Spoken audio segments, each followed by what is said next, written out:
Have you ever looked at, a big historical turning point and just wondered, what was the very first thing, that first little push that started it all? Yeah. What kind of vision, or maybe just sheer nerve, launches a legend and kicks off a whole era?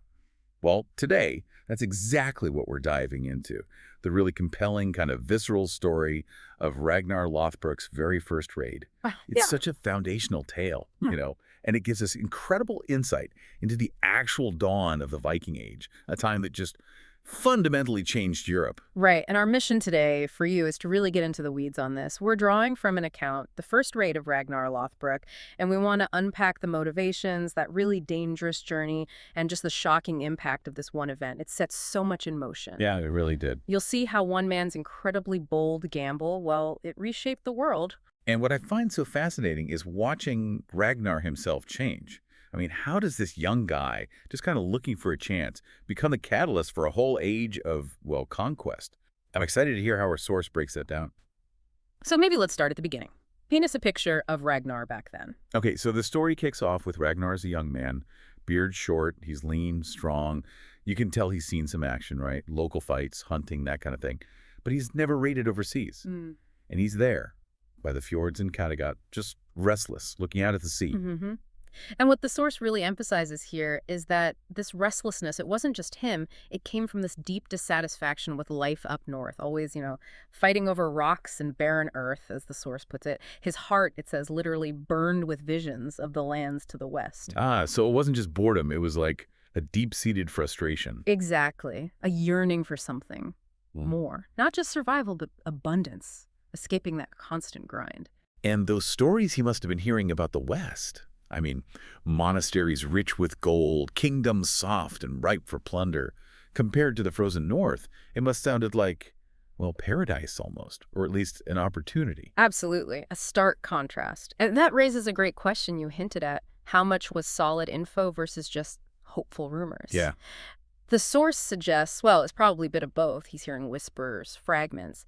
But Ragnar had this intuition, maybe, about vulnerability. His real genius, even then, was how he sold that vision.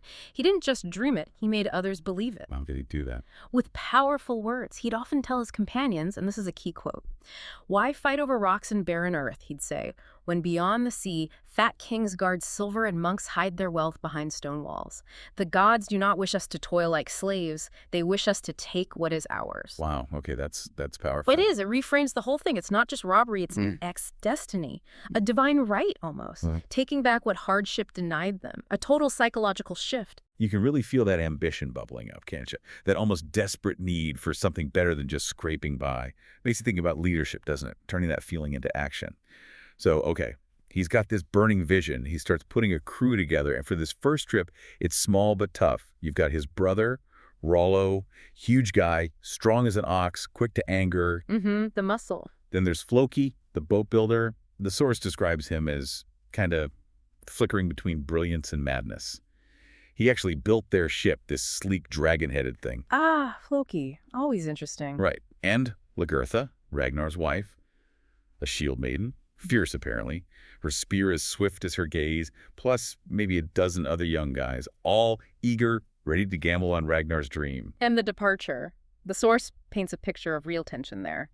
They launch this single ship at dawn. Everyone from Kattegat is watching. Some are cheering them on, sure. But not everyone. No. Others whispering that Ragnar was a fool, that they were all doomed to vanish into the sea. It wasn't seen as a sure thing at all, more like a wild, possibly suicidal bet. But Ragnar, he just brushes it off. Pretty much. He only smiled and declared, "The gods favor the bold." Just pure, unwavering self-belief right there. He knew he was right, or at least acted like he did. That confidence is something else. It really is. And it's crucial to remember, this wasn't some massive fleet setting out. This was, like you said, small. A recon mission, basically. A test run for his whole theory. They were risking everything, their lives, their reputations back home on stories, and Ragnar's conviction. That's the real gamble, isn't it? Testing the idea itself. Exactly. It's an investment in something totally unproven. And that investment gets tested immediately. The whale road, the sea.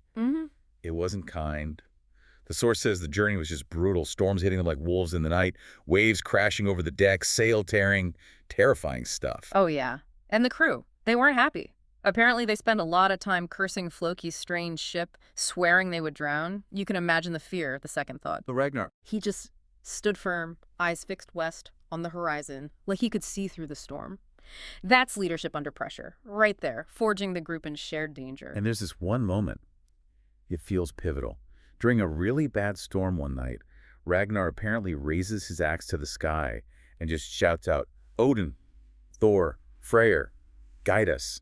If you grant us this journey, I swear our blades shall sing in your name." Wow, talk about putting it all on the line, appealing directly to the gods. Yeah, a raw, desperate plea. And wouldn't you know it, the storm passes soon after. Whether it was coincidence or divine intervention, who knows? But the effect on the crew was immense. They felt the gods had heard him. So that seals it for them. Completely, it transforms that fear and doubt into this rock-solid belief. Belief in Ragnar, belief in the mission. They're unified now. And then, days later, the signs appear. Gulls. Land birds. Exactly. And then they see it. A green shore unlike any they had seen, soft and rich, dotted with small stone buildings. This wasn't Norway. This was the new world they'd dreamed of. Finally. And that shore belonged to the island of Lindisfarne, home to a monastery. The source describes these monks. Peaceful men, cloaked in black, who rang bells and sang prayers to their strange god. You can just picture the scene, right? This quiet, holy place. Mm-hmm. Completely oblivious. And the key thing, they had never seen Vikings before. They had literally no frame of reference for what was about to hit them. Hmm? Talk about being caught unprepared. Yeah, for the monks, worst timing ever. For Ragnar, perfect timing. The attack itself sounds like it was over almost before it began. Swift, brutal. Mm-hmm. Ragnar and his crew stormed the monastery, doors kicked in, treasures grabbed, monks running or, well, falling. It wasn't a battle. It was a raid, pure and simple. Speed, surprise, overwhelming force against people who couldn't fight back. And the stuff they found inside, it must have blown their minds. The halls glittered with chalices of gold, jeweled books, and silver crucifixes. Riches they probably couldn't even have imagined back home. Right. For guys used to fighting over scraps of land, this was unbelievable wealth. And their reactions tell you everything about the culture clash happening. Rollo, Ragnar's brother, apparently yells out, "By the gods! Look how they hoard wealth for themselves, stuffing his pockets." So he sees it as hoarding, not religious items. Exactly. And Ragnar holds up maybe a golden cross or something and says, "It is as I told you. These men do not fight. They only hide. The West is weak." It wasn't just about the gold. It was proof. Proof his theory was right. Proof of vulnerability. Yes. And the insight there is Ragnar realizing the weakness wasn't just physical, like no walls. It was cultural, a different value system, prioritizing prayer over fighting, something totally alien and to him, exploitable.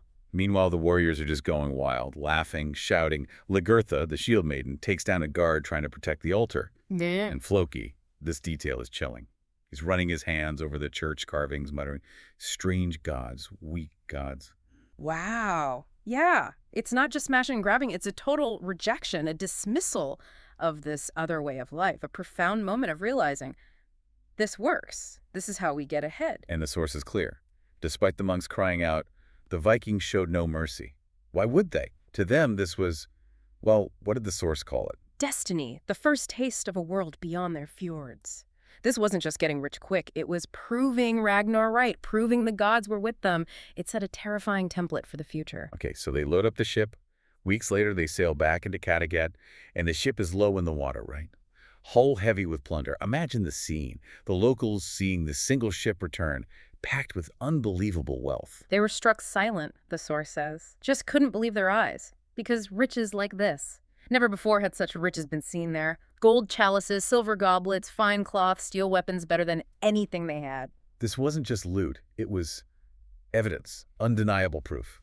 Exactly. Tangible proof that Ragnar wasn't crazy, that the West was rich and apparently easy pickings. It commanded instant respect and fear. Yeah, the local leaders, the Jarls, they gather round, and their reaction is described as this mix of just astonishment and maybe something else. Oh, yeah. Some were jealous, others fearful. You can feel the ground shifting under their feet, can't you? This one raid challenged everything. Their power, their whole worldview. And Ragnar knows this is his moment. He absolutely does. He stands before them, holds up a golden crucifix, imagine the symbolism, and basically declares victory. He says, you see, the gods guided us west to lands overflowing with treasure. This is only the beginning. He's not just showing off the loot, he's laying out a future. Precisely. He goes on, beyond the sea lies a world waiting for us. Today we are few. Tomorrow we shall be many, and we will take it all. It sounds like pure political genius almost, using the moment, the proof, to launch a movement. Do you think everyone bought it instantly? Or was it mostly the spectacle, the gold? Were there doubters even then among the leaders? That's a great question. The source implies the sheer evidence was overwhelming. The crowd, seeing the gold, hearing his certainty, they just erupted in shouts, their voices echoing across the fjord. The idea wasn't just planted, it exploded. Ragnar turned his personal gamble into a collective ambition, a path forward for everyone. So this one single raid, Yeah. this crazy trip by a handful of warriors, it really was just the first spark. But man, what a fire it started. It really puts it in perspective, doesn't it? From that one spark, you get years of conquest, rivers of silver, and the rise of Ragnar as the greatest Viking of his age. It connects that single dot to this huge historical shift. It wasn't just some random attack. It was the beginning, the origin story. The raid on Lindisfarne marked the dawn of a new era, the age of the Viking. Suddenly, these dragon ships are everywhere, sweeping across the seas. And yeah, kings trembled at the sight of their sails. It rewrote the map of Europe. And you see how it cemented Ragnar's own story, too? Oh, absolutely. Every saga, every poet, the skalds telling his tale, they always start here. With Ragnar and his companions, young and untested, sailing into the unknown, driven by, what was it? Faith, fury, and the hunger for more. That first raid is where he transforms. Yeah. That's the moment. Ragnar Lothbrok was no longer merely a farmer or a warrior. He became a legend, an icon for everyone who came after. It's just amazing the ripple effect from one incredibly bold, maybe ruthless move. So wrapping up this deep dive, it really hammers home how one audacious journey, right, fueled by a vision, carried out by just a small crew, didn't just bring back gold. It fundamentally changed history for centuries. It's a stark reminder, isn't it? Individual actions can have these huge, sometimes brutal consequences. Definitely makes you think how these seemingly small acts of daring, even if they come from, let's be honest, ruthless ambition, can unleash forces that reshape whole civilizations, create legacies that last forever. It pushes you to look beyond just what happened and think about the why and the long, long after effects. Yeah.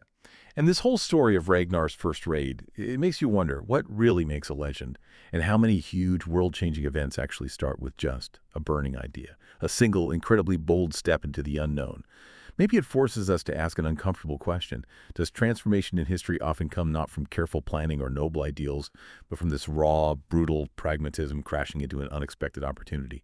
Something to think about until our next deep dive.